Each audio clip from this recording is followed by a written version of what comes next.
Something about old indie horror games is so nostalgic. Thinking about them takes me back to the good old days of YouTube and the internet itself. In today's video, we'll be taking a little trip into the past to look back on some of the best indie horror games that helped morph the horror genre into what it is today. So sit back and relax as we take the first step on the path down memory lane. It's late at night in the office. A busy day meant that there is some work left over, and you've decided to smash it out after hours in order to get it done and out of the way.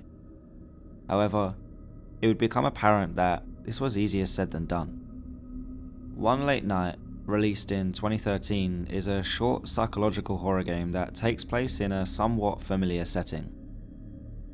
Developed by Linus Johnson, it quickly gained popularity due to its uncanny and eerie atmosphere, whilst also being a part of the massive short horror game craze that was taking YouTube by storm at the time.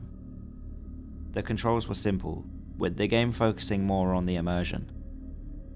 Players are tasked with exploring the office, searching for clues about a mysterious supernatural entity called the Black Widow.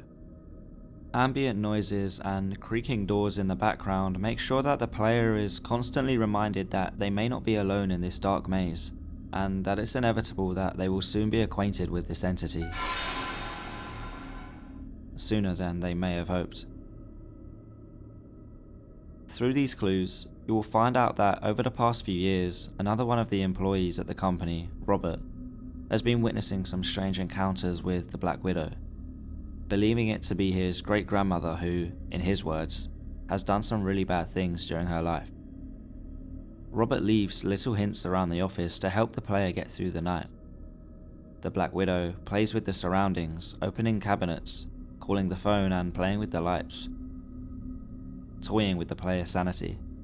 However, pushing through this nightmare brings you to investigate Robert's computer, in which you fiddle around with the password until you gain access. You stumble across a small journal, in which Robert has expressed his anxiety with the increasing encounters with his great-grandmother. It's here that you figure out that the best thing to do is to completely forget about the leftover work and get the hell out of the office. And upon doing so, one question remains. Will you be back tomorrow? The best thing about this game was that it brought real-life nightmares to life. During the day, places like these, an office, are far from scary. In fact, they are more mundane than anything. But as soon as everyone leaves and the sun goes down, they transform into an uncanny maze of rooms. This game ended pretty open-ended, which in turn worked out perfectly for the developer. Seeing an explosion of popularity, they actually followed it up with a sequel called One Late Night, Deadline. However, we'll leave that for another video.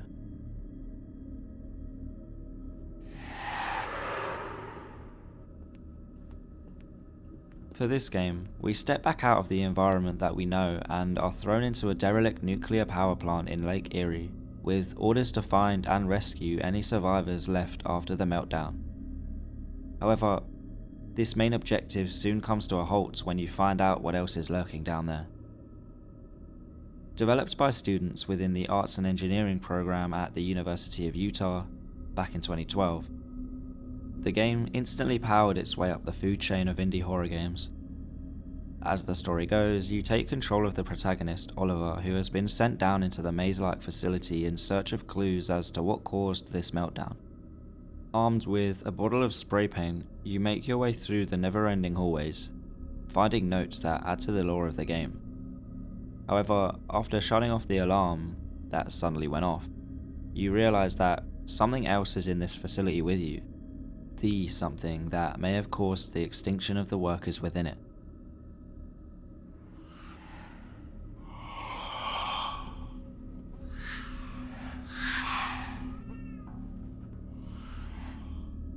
Its shrieks start to bellow from afar, echoing off the brick walls.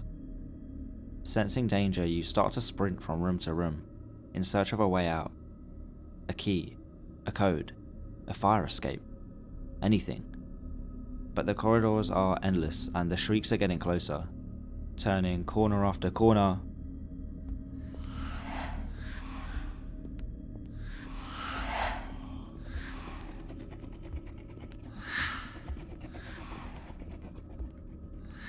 until it's got you. The creature's design is terrifying, and when paired with the merciless one-hit kill mechanic, the anxiety is only heightened, as one hit is enough to halt all of the progress you have made. The ambience is incredible, and the students over in Utah certainly did not miss when it came to world building. It's the perfect mix of immersion and a sense of danger, which leaves the player truly rattled.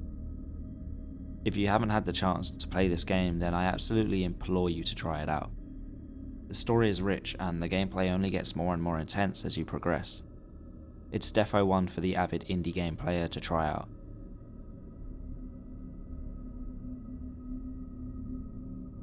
It's a normal night at work. It's one of the last deliveries of the night, and you can't wait to just deliver this pizza and get home. But once again, something tells you that this isn't going to be as simple as you thought. Released in 2013, this wacky indie horror game made a name for itself within the YouTube community when popular channels like Markiplier, PewDiePie and KSI would take it in turns to jump into this pizza-filled nightmare. The game took a little bit of a light-hearted shot at horror, but didn't hold back when it came to ambience and jump scares. Playing as the pizza deliverer, you approach the house of your last job. Objective: deliver the pizza and go. But after knocking on the door, the house owner invites you inside, whilst they grab the money from upstairs. Weird, but the house is warm and inviting. Waiting inside seems a lot more tempting than hanging around in the cold winter night. Walking through the frame of the door feels like entering another dimension. The old-fashioned decor is uncanny, and there's a musty smell floating around your nose. You approach the kitchen table and put down the pizza. The game turns dark pretty quickly, so you helplessly embark on a journey with just a candle as your only source of light. The front door is now locked. You need to find another way out.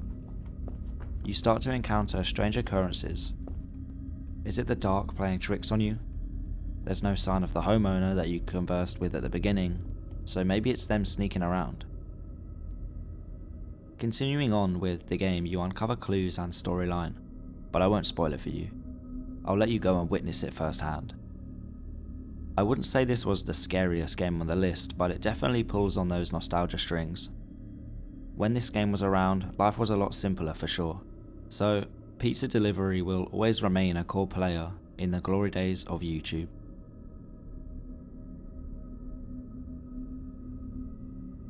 Armed with only a limited number of flares, your only objective is to escape this dingy cave that you have become trapped in when the entry point was blocked off by some falling rocks. Hoping that you aren't the only one in the cave, you make your way through it, but your mind quickly changes when you hear something else in the distance, and I don't think it wants to help you. Funnily enough, this game has since become lost media. The original creators, The Fantastic and Made with Monster Love, have removed the game from their websites.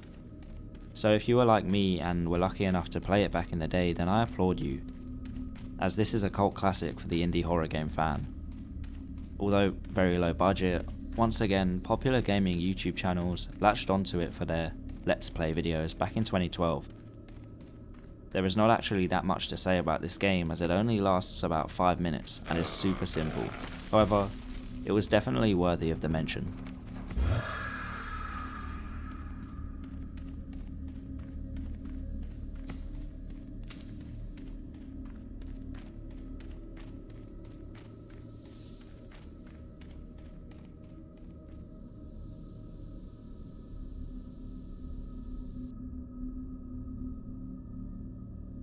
This last one on the list is actually a cult classic amongst mobile gamers, as this was the rare case in which a mobile game was able to outdo the popularity of its PC predecessor. Eyes placed you in an old dark house with the objective of finding 20 money bags, then escaping. However, throughout the video we have learnt that maybe this is easier said than done. What makes this game stand out amongst the rest is that the ghost that is lurking in the shadows is genuinely terrifying. The dread I remember feeling when I hoped and prayed that I wouldn't have to encounter it. However, inevitably, that little red word at the top of the screen that simply says, "Run," is enough to trigger the PTSD I have hidden deep inside of me. The creator of this game got the immersion and the fear factor just right, balancing slow and fast-paced tempos, keeping the player on the edge of their seat. The long dark hallways seem endless, and your sanity is being drained with every corner that you turn. Another absolute banger from the golden age of the internet, and one that will never be forgotten. So, that's gonna be it for this video. We took a trip down memory lane just to reminisce of the times where life was a lot more simple. These games we looked at today are cornerstones in the indie horror game club. Let me know if you knew about any of these and got a chance to play them way back when. And also, tell me about any of the games that you remember from the glory days of the internet, and maybe we'll dive into them next video. For now though, make sure to leave a like and subscribe, and I'll catch you in the next one. Ciao.